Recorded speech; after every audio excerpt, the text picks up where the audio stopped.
And I believe, like, if I was going through something, if I go see a therapist or a counselor, if we sit down and talk about sad stuff, the energy gonna be sad. If we talk about happy stuff, it's gonna be kind of happy. I believe that. That's what I believe. Man, therapy is a whole industry. It's a scam. It's a scam. I said it's an industry. You said it's a scam. It's an industry. And no industry wants to go out of business. Likewise, no therapist says to a person, you're totally healed. I really do believe that you can go to a place of wholeness where nothing is wrong. I believe that too. I really do believe it. But the traditional therapist is not going to tell you that. You mean we gotta pay a therapist $100-something an hour, or charge up your run up your insurance, or use your government aid insurance to talk to a therapist so they can talk real slow and say, how does that make you feel? How does that make you feel? That's you in the system. How a therapist talking to you. So how does it make? That sounds so depressing, man. That's all hypnosis, the power of suggestion. That's what they be doing. They be hypnotizing people. That's why marketing is a psychology. Alright, so I've been friends. I've been cool with this girl for years. Like, I ain't gonna say the whole story because I don't want everybody to know her business. But we always showed each other love. We never disrespected each other. And never talked sideways to each other or nothing. But I started talking about mental health on social media. And how I was saying most of the time it's like a scapegoat for most people. They don't want to be held accountable for certain stuff. And I was talking about social anxiety, how people just be playing, putting a label on stuff. Now that I think about it, until like 2014, 2015, won't nobody talking about that type of stuff. Mental health, social anxiety. I don't know where the explosion came from. I want to say it came from the pandemic. I don't know. I think people just, when they got a lot of time on their head and time to think, their brain just go crazy, just running the shambles. But why you think she started saying, you need to stay in your lane, don't talk about nothing like that? I'm starting to think you don't like women, blah, blah, blah. I'm like, turn right onto Walmsley Boulevard. I'm like, where did this come from? I thought you was my home, I thought you was my girl. What, you trying to disrespect me now? Wow. Yeah, it would have been fine for her to just disagree if she disagreed with your point.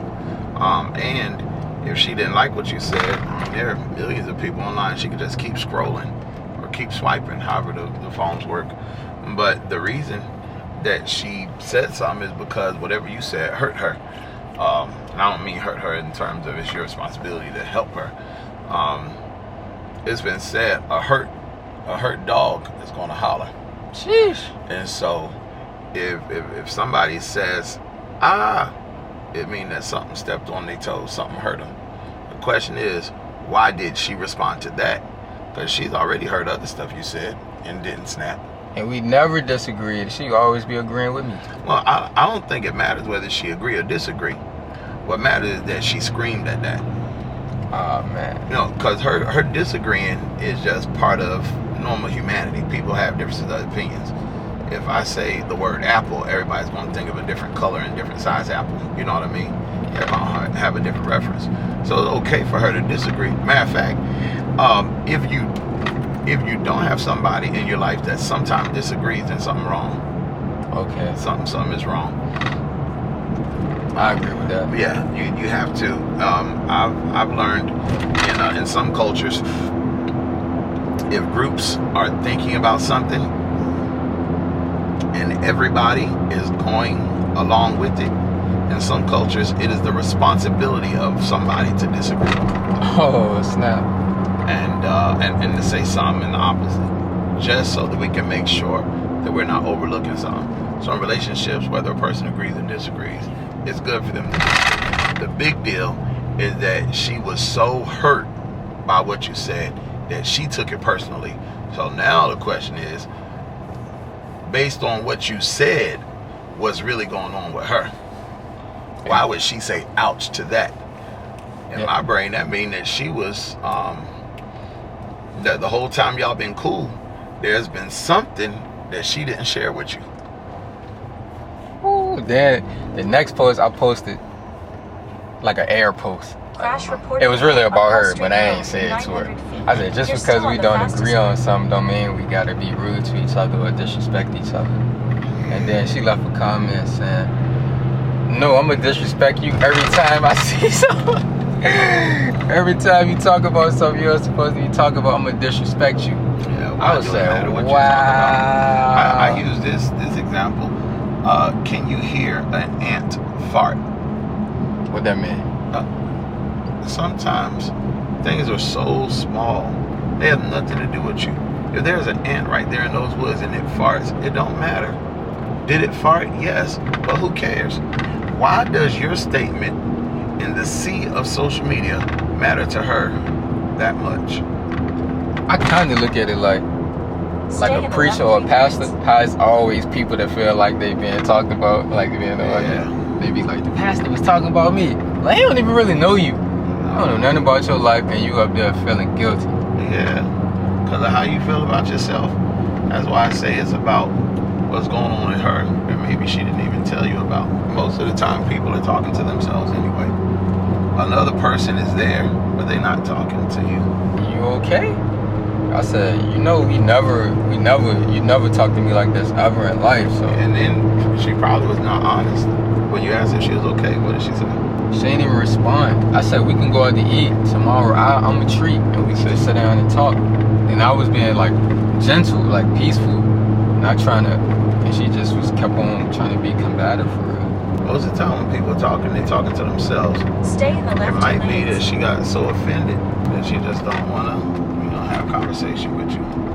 I just don't see how a person can just, on purpose, disrespect somebody. Like, literally know they doing it and do it anyway. I don't know. I don't get it either. But I was in, where was I? I think it was in Minneapolis. Wherever the Sears Towers are, I think it's Minneapolis, Minnesota. Yeah, Minneapolis, Minnesota. There's a lady there, a community leader, named Mother A Day. Mother A Day. Mother A Day. She works alongside a program called the Neighborhood Development Coalition, NDC. They purchased what at the time was the tallest building in America, Sears Towers. On the bottom level, they have the international global market. People from all around the world come there to start businesses, and this program helps them get their business started. It's as big as a mall, but it's not any chain restaurants or chain stores. It's all international people, right? Well, right next to the Sears Towers, you walk through this corridor and there's a hotel. So you don't even have to go outside. Of course, it's so super cold there. You know what I mean? Yeah. The hospital. Mother A Day, she's a community leader. I love that name. She says that the reason that people, there were 3 reasons, but I'm going to just say one. The reason that people can hurt somebody else is because they don't feel connected. And she said the reason that people can hurt their neighborhoods is because they don't feel connected to their neighborhoods. They can hurt people because they don't feel connected to the people. In that moment, the reason that she can hurt you is because she did not feel connected to you.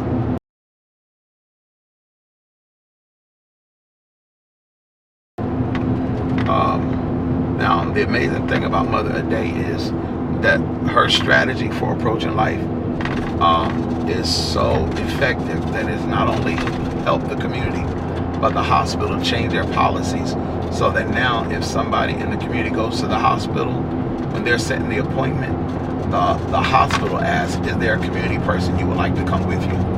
Just in case somebody don't have a close family member or next to kin. You get what I'm saying? Yeah. And if they don't have somebody, the hospital actually says we can recommend somebody that's available so that nobody ever has to go to the doctor by themselves. I ain't experienced that, but they told me about that. Mother A Day did that. Okay. So, the reason that people are able to disrespect others is because they don't feel connected. At that moment, she saw you as something different than what y'all have been for years, and that's sad. Because if we have really been this tight for years, how come you couldn't just talk to me? You know what I'm saying? Yeah. And then for her to say, nah, every time you say something wrong, I'm going to disrespect you. Maybe she didn't mean it, but maybe she did.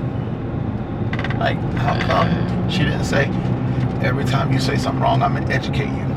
Ooh, I love how that every time you say something wrong, I'm gonna correct you. If you're a friend, why does it have to be disrespect? They just don't want me talking about mental health. So now I'm gonna talk about, alright, what you think about mental health? I think mental health is real. I know it's real. And you know I grew up in the church. Yeah. A lot of stuff that people call demons is just a diagnosis. You don't gotta need it. You got a diagnosis. I can tell when it's real too, like if somebody really got some brain chemical imbalance type stuff. But I can tell when it's a bunch of nonsense too, man. Like just seeking for attention. And sometimes it's borderline. Like you got a little bit of brain stuff, but because you done figured out how to get a check, because the government feeds into your irresponsibility, then now you or the government feeds into the way you decide to live life and not being accountable and not planning, you know, how to monitor and manage yourself, then you become dependent on the system. So there are people that have real disabilities. That is true. And I believe, like, if I was going through something, if I go see a therapist or a counselor, if we sit down and talk about sad stuff, the energy gonna be sad. If we talk about happy stuff, it's gonna be kind of happy. I believe that. That's what I believe. Man, therapy is a whole industry. It's a scam. It's a scam. I said it's an industry. You said it's a scam. It's an industry. And no industry wants to go out of business. Likewise, no therapist says to a person, you're totally healed. You've never heard that. Yeah, if they tell you healed, you're going to believe you healed. Exactly. Because therapy is not designed to take you to a place of healing. Well, no. It is not designed to take you to a place of being healed. What they will do is say, oh, we've reached this level. Now let's go deeper. Now let's go deeper. Now let's go deeper. Now let's go deeper. That sound like digging a hole. It's a rabbit hole. It's a rabbit hole. Now, the crazy thing is, don't it sound just like the drug dealer that's a pusher? Yeah. Oh, you got high off that, now get high off this. Now try this, now try this, now try this. Man, I got that, what do you call it, super contra like. Oh, man. And so, you know, therapy and treatment today, it does help. It helps you feel better. For the moment, it helps you see things that you did not see. And I'm part of the supportive world in terms of being an industry. But my belief system is a little different than the traditional therapist. I really do believe that you can go to a place of wholeness where nothing is wrong. I believe that too. I really do believe it. But the traditional therapist is not going to tell you that because they need you to sign up for the next session. My people, my audience will say, they'll argue me down. They say, you ain't going through that, so you can't speak on it. Yeah. If you was in that position, you wouldn't be saying that. Some people can't help it. I'm like, man. They can help what they do with their mind. I mean, if we know that certain foods affect our brain certain ways, why keep eating the food? We do it. Oh my God, that's what I'm saying. If we know that certain people affect our attitudes in certain ways, why be around them? Why be around them? You mean we gotta pay a therapist $100-something an hour, or charge up your run up your insurance, or use your government aid insurance to talk to a therapist so they can talk real slow and say, how does that make you feel? How does that make you feel? And that's kind of like how they did the casinos. Casinos is a scam too. Like it's you all pull a a scam. lever, give you free drinks, how the lights flash in your face. You in the system. How a therapist talking to you. So how does it make that sounds so depressing, man? That's all hypnosis, the power of suggestion. That's what they be doing. They be hypnotizing people. That's why marketing is a psychology. Man. Marketing is a psychology. In 5 miles, you go in turn grocery right onto stores. Arnwood Road. You go to the cereal section. You ride past McDonald's. Exactly. McDonald's colors are red. And they say they put it at a certain height, so if a kid in the back seat, oh my God. So the kid in the back seat can see it's red because red charges your desire to eat. When you go in the grocery store, you notice all the kid-friendly cereals are at the kid height, and they have colors that are the primary colors on the color wheel. That's real, because the cereal I want come to my face. Yeah. Yeah. When people are designing logos, before they design the logo, they have thought about what colors are going to entice you, what shapes are going to entice you. There's a whole psychology to it. So you actually think it'd be like a meeting where they sit down and think? I don't think that, I know it. For a fact. I just read I seen a branding package, somebody's branding package. They showed the logo, and then they showed how they came up with the logo. It was for a bakery, and they explained how they wanted to make you feel like you were looking at a cake. Oh my God, yeah. Like they do it to evoke a certain emotion. What you think about me saying, if you suffer from anxiety, why you can't get off social media? Man, social media, there's recent research, recent studies that have been done. Matter of fact, last year, Facebook put out a grant to study. No, it was 2 years ago. Facebook put out a grant request. And what they wanted was for people to study the impact of social media on elections. It's crazy. It was wild. And it happened after the last election. It was just bizarre. So anyway, there is a study that's been done. Most people know about the DSM-4, but there's a new edition out, the DSM-5, the Diagnostical Statistical Manual. So this is like the encyclopedia of mental challenges, illnesses, disorders, etc., right? Yeah. There is research out that shows that people can really be addicted to social media. That it actually does release dopamine in the brain, causing the exact same impact of getting high. I kind of believe that, because I remember I got over 10,000 likes. My phone was like, ding, ding. I felt something. Like, I felt happy, bro. Yeah, it makes you feel. Oh, is this my turn? No. It gives you that feeling of getting high. And then to stop that means to turn off the dopamine and those receptors in the brain. No matter how it make you feel. Exactly. Which is the same thing that a drug addict have to do. Yeah, same thing that a drug addict have to do. And then a drug addict, when you're in programs, recovery programs, they tell you that the drug is only half the battle. What do you have to do? You have to figure out how to live your life and how to navigate challenges without this drug as an escape. Likewise, how do you live your life and how do you navigate it without social media? And most people don't know how to do that. They fail at life, so they escape to a virtual world. They can feel important and have thousands of friends and a whole bunch of likes, and they have this pseudo importance in the virtual world and no relevance in the real world. But now, of course, it's no different than what people have done in church as well. They get dressed up Sunday morning and feel important. Preachers take pulpits on Sunday morning and feel important. They have no relevance in the real world. It's all dope. Hard truth, man. It's all dope. And the way that you know that you're not doped up, to be successful without it, feel good without it. I'm glad I was able to do that. Jeez. The only reason I be like stuff all in the mind, because when the doctors had me on pain medicine, my body got dependent on it, and I started going through withdrawals, and they said they can wean me off it, and I just said, nah, I'm not gonna take no more at all. And I just laid in the bed like, I was suffering for like 4 or 5 hours, and that was it, and I was over. Yeah. And the girl was like, everybody not as strong as you. Everybody is that strong. They just didn't make that decision that you made. Everybody is able. Everybody won't decide to. But that's proof that the painkillers, like the painkillers, don't even stop you from the painkillers don't stop the pain. It trick your brain. Exactly. It stops your brain from knowing that you're hurting. It dulls the receptors. Like it still be happening. You just exactly. It's still happening.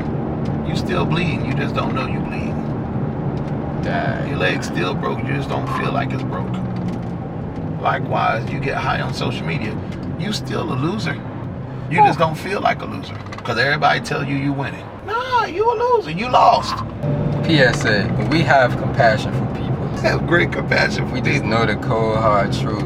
I have great compassion for people. People need to know the truth. You will never, I say it all the time, you'll never solve the real problem if you fix the wrong problem. If you solve the wrong problem, the real problem still exists. That's it, folks. If you solve the wrong problem, the real problem still exists. Alright, y'all. Peace. Make sure y'all like, comment, and subscribe. Peace.